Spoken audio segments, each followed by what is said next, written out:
O sentido da vida. Tá aí algo que incomoda a gente desde o início dos tempos. Qual que é o sentido da vida? Ela sequer tem algum sentido? A gente sempre buscou respostas para essas perguntas, né? Se a gente pegar a antiga Mesopotâmia, por exemplo, as crenças deles, as crenças mitológicas, religiosas, estavam centradas, né, em explicar a origem do mundo e o lugar do homem nele. Então, se a gente pega o mito Enuma Elish, por exemplo, vai trazer narrativas sobre a criação do mundo, sobre o papel dos deuses. E se a gente for lá para o Egito Antigo, a gente vai ter crenças complexas ali sobre a vida após a morte, sobre o cosmos. Se a gente pegar as pirâmides, por exemplo, a própria mumificação, estavam profundamente enraizadas assim na busca por um sentido, na compreensão desse ciclo da vida, nesse ciclo da vida e da morte. Não dá pra gente também deixar de lado a Grécia Antiga, onde a história da filosofia ocidental começa, né? Então, os filósofos gregos, o Sócrates, o Platão, o Aristóteles, eram investigadores desse sentido da vida. O Sócrates, por exemplo, buscava a verdade, esse sentido, através do diálogo, do questionamento. Já o Platão explorava a ideia de formas, mundos ideais, realidades transcendentes. Enquanto Aristóteles focava na observação do mundo natural, na lógica para entender a causa e a finalidade das coisas. Mas é aí que em 1905 nasce o Jean-Paul Sartre. O Sartre foi um dos, se não o principal filósofo a trazer uma resposta mais convincente para o sentido da vida. Para o Sartre, a existência vem antes da essência. Ou seja, para a gente ter algum sentido, primeiro a gente precisa existir. Então, para ele, o homem é uma criatura livre. O que ele é não vai depender de uma natureza pré-determinada, mas sim da sua própria vivência, das suas escolhas feitas ao longo da vida. A vida, na visão dele, não tem um sentido intrínseco. Somos nós que criamos esse sentido. Mas a verdade é que não existe um consenso entre os filósofos. E, obviamente, se a gente usar um pouquinho dos nossos neurônios, a gente chega à conclusão que não existe uma resposta certa para essas questões. Mas sim, diferentes caminhos de respostas que podem nos guiar em algum sentido. A gente pode pegar, por exemplo, o Albert Schweitzer, que inclusive ganhou um Nobel da Paz por isso. Ele diz que a felicidade ou o sentido da vida está em servir outras pessoas. Já para o outro Albert, o Albert Camus, a vida é um absurdo e não tem um sentido intrínseco. E ainda temos o Sartre, que acredita que nada tem sentido para além daquilo que atribuímos. E a ideia, a filosofia de Sartre, para mim é a que faz mais sentido. Porque pensa comigo, todas as conclusões que cada um desses filósofos chegaram são recortes das percepções individuais de cada um. Então talvez de fato o significado da vida seja determinado pelo indivíduo. E também existem coisas como, por exemplo, a religião. A religião dá sentido para muitos seres humanos, né? E que mesmo que elas discordem entre si, possuam respostas diferentes para o sentido da vida, a maioria delas vai dizer que a vida é como se fosse um teste ou uma jornada em direção a um propósito superior. E isso, óbvio, que por definição cria um sentido único. E para as pessoas que têm uma religião, o objetivo da vida se torna encontrar a vida eterna, né? Em religiões monoteístas, por exemplo, cristianismo, judaísmo, islamismo, o sentido da vida está ligado à obediência a Deus, está ligado à busca por salvação. E além disso, ainda temos a sociedade, que talvez seja o que mais influencie diretamente qual que é a resposta do sentido da vida pra gente. A gente não precisa ir muito longe, não. Se a gente pegar nosso próprio grupo social que a gente vive, nossos amigos, nossa família ali, essas poucas pessoas que estão rodeadas na gente, essas pessoas vão criando regras sociais ou expectativas sobre a nossa vida, sobre a própria vida delas também, que influenciam diretamente as nossas perspectivas individuais, sobre o que vai ser considerado significativo na nossa vida, sobre o que é ser bem-sucedido na vida, qual que é o sentido da nossa vida. E aí, depois de passar por algumas inúmeras e severas depressões, eu decidi investigar um pouco mais esse assunto. Esse documentário é uma tentativa de encapsular quais foram os meus melhores achados. E aí, uma das melhores respostas que eu encontrei talvez esteja na filosofia do Sartre, na filosofia existencialista. Ou seja, ele definiu que o sentido da vida não é algo pré-definido, mas sim uma coisa construída por cada indivíduo, por meio de suas escolhas, por meio das suas ações. E aí, como ele mesmo diz, que a existência precede a essência. O que eu gosto dessa filosofia é que ela evita respostas fáceis, ela evita respostas universais, ela incentiva a reflexão.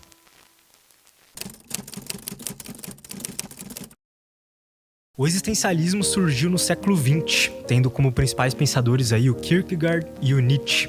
O foco do existencialismo está na experiência humana, questionando profundamente alguns aspectos fundamentais da existência, da liberdade individual. Então, cada um dos autores existencialistas vão possuir abordagens, vão possuir formas distintas de explicar o sentido da vida. Mas o legal desses caras é que eles não buscaram simplesmente descobrir uma verdade pré-definida ou um destino determinado, mas sim questionaram a natureza da existência humana. Não se limitaram a aspectos racionais, por exemplo, como muitas outras correntes filosóficas, mas exploraram os sentimentos da existência. É algo mais pautado na experiência, na realidade humana. E aí uma das características mais marcantes do existencialismo é o que eles chamam de o absurdo.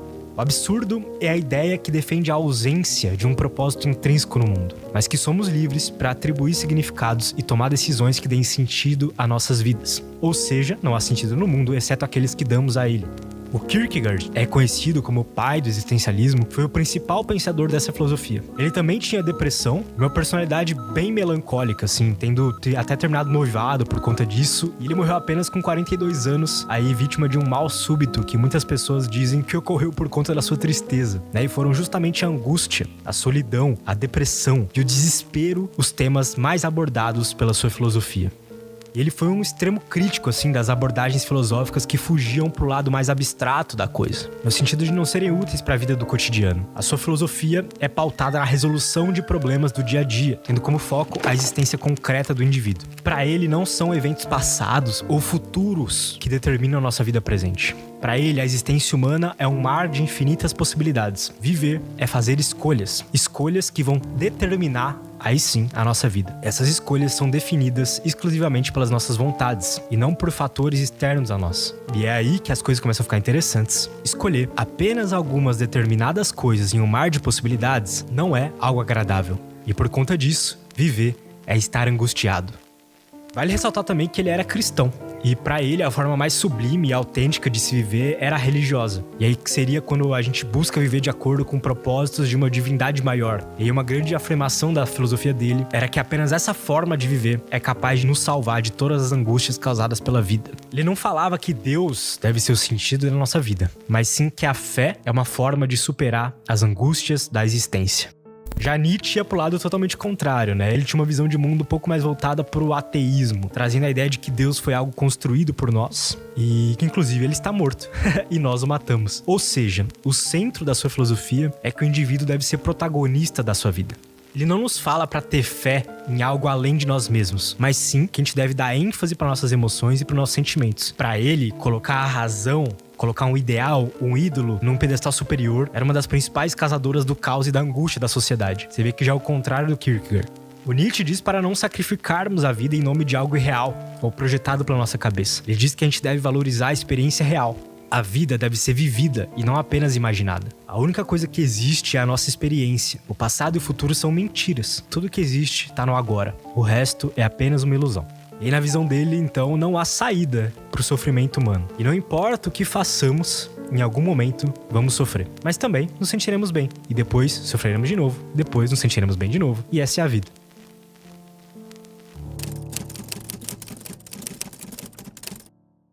Já na modernidade, o Sartre foi o maior propagador assim, da filosofia existencialista. Ele afirmava que o próprio ser definia a sua essência, a sua vida, e não Deus ou nenhuma outra forma pré-concebida, né? E sendo cada pessoa responsável pelos seus próprios atos, pelos seus próprios motivos, pelos seus próprios sentidos.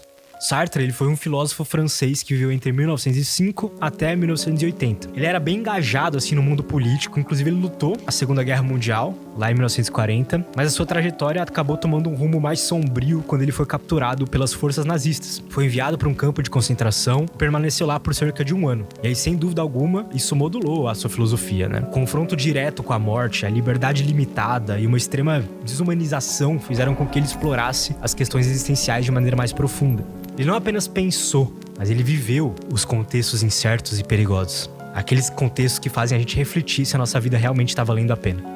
O Viktor Frankl, um outro pensador, também teve uma história parecida. Ele sobreviveu a vários campos de concentração, inclusive Auschwitz. E assim como Sartre, essa experiência teve um impacto profundo no seu trabalho e pensamento. O Frankl, ele desenvolveu a logoterapia, que é uma forma de psicoterapia que enfatiza a busca por sentido, como a principal motivadora da vida humana. Ele acreditava que mesmo nas condições mais brutais e desesperadoras, o indivíduo ainda pode encontrar significado e razão para viver. Bem otimista, né? Ambos os pensadores, e aí cada um na sua maneira, contribuíram para o entendimento da condição humana e da nossa relação com o sentido da vida. O Sartre também era uma personalidade complexa. Ele viveu um relacionamento aberto ali que durou 51 anos. Ele também recusou o Prêmio Nobel de Literatura em 64. Assim, ele tinha aversão ao sistema de premiação, ao reconhecimento institucionalizado. Ele acreditava que, aceitando um prêmio como o Nobel, ele iria comprometer a sua liberdade intelectual. E, além disso, ele critica bastante o conceito de honra, de hierarquias sociais e coisas assim. E isso fazia ele enxergar o prêmio como algo que o colocaria em uma posição superior a outros escritores. E aí a angústia existencial que o Sartre experimentou durante a sua vida, seja nas trincheiras lá da guerra, nos campos de concentração, ou na própria vida cotidiana, acaba permeando as suas obras. E a sua filosofia enfatiza a liberdade, a responsabilidade e a necessidade de enfrentar as escolhas difíceis que a existência humana apresenta.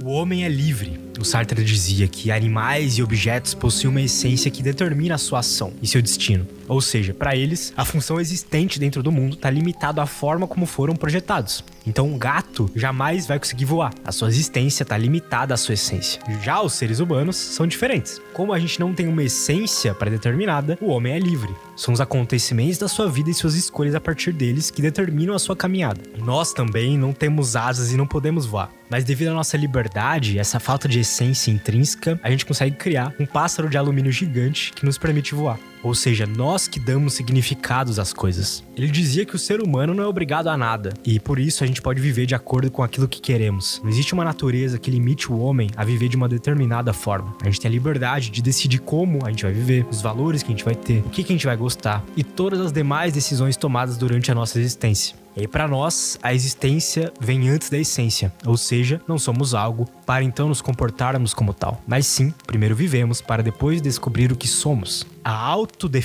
nossa autodefinição decorre durante a vida e não de uma natureza determinada anteriormente. São nossas ações perante a vida e a forma como deliberamos e interpretamos as situações. O sentido da vida não vem pronto, ele é construído conforme vivemos. Porém, como tudo na vida possui um lado bom e um lado ruim, a gente também acaba pagando um preço alto por ter essa liberdade. Ser livre nem sempre é bom, e o ônus dessa liberdade é chamado de angústia. Olha só que interessante isso que o Sartre dizia. O homem está condenado a ser livre, condenado porque ele não criou a si e ainda assim é livre. Pois tão logo é atirado ao mundo, torna-se responsável por tudo que faz. Então, como um efeito colateral da nossa liberdade, a gente tem a angústia, que é um produto causado pela responsabilidade de escolher a coisa certa, pois cada decisão que tomamos gera um resultado positivo ou negativo. Isso afetará a nossa vida e o mundo como um todo, e por conta disso a gente acaba tendo medo de escolher nossos próximos passos, já que o erro sempre cobrará um preço. A cada passo que damos durante a vida, a gente abre infinitos caminhos de escolha. Ou seja, ao escolher assistir esse vídeo, por exemplo, você gerou infinitas possibilidades de caminhos futuros, que vão desde se inscrever nesse canal, até ler mais sobre existencialismo, ou até largar tudo pra trás e viver uma outra vida. Enfim, essas coisas só são possíveis porque você tomou uma decisão inicial. E esse ciclo vai se repetir durante toda a nossa existência, desde o nosso primeiro suspiro até o apagar das luzes na morte. O homem nada mais é do que aquilo que ele faz de si mesmo. Ninguém tá fadado a ser mal ou bom, fracassado ou bem-sucedido. As nossas escolhas geram ações, e essas, por sua vez, geram consequências. E aí não existe nenhum culpado pelo nosso estado de vida além de nós mesmos. Isso é o que o Sartre chamava de responsabilidade total. Para ele, a gente não precisa de valores universais pré-determinados para agirmos de forma correta, pois até mesmo os valores universais são criados por nós, se tornando universais apenas pelo fato de que eles agradam muitas pessoas. A total responsabilidade por nossas ações não ignora a incerteza do mundo. O Sartre concorda que existem condições que simplesmente fogem do nosso controle. Mas isso não elimina a liberdade. Uma coisa é o fato que ocorre conosco, e outra bem diferente é o sentido que damos a esse fato e o que decidimos fazer a partir disso. Então a gente não escolheu onde a gente nasceu, a gente não escolheu quem é a nossa família, que escola a gente frequentou, a gente não escolheu nem o nosso nome, né? E tá tudo bem.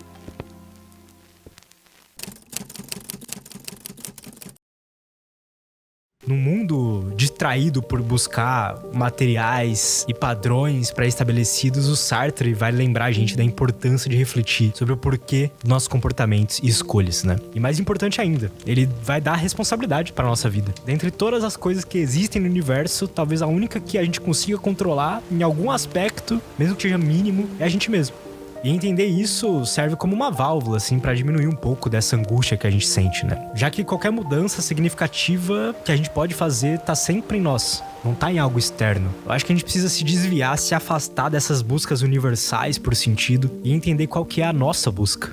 E é claro que essa liberdade traz pra gente uma angústia, né? Mas é uma angústia necessária. Se ela não estivesse aí, né? Imagina o quanto de decisões erradas que a gente teria tomado. O vídeo de hoje é um convite a essa autenticidade, a essa construção consciente das nossas próprias histórias de vida. Tudo que a gente quer no final é que tudo isso tenha valido a pena, não é mesmo? Na minha opinião, a gente não precisa de uma resposta. A gente precisa de uma forma de encontrar a resposta. A resposta que faz sentido pra nossa vida.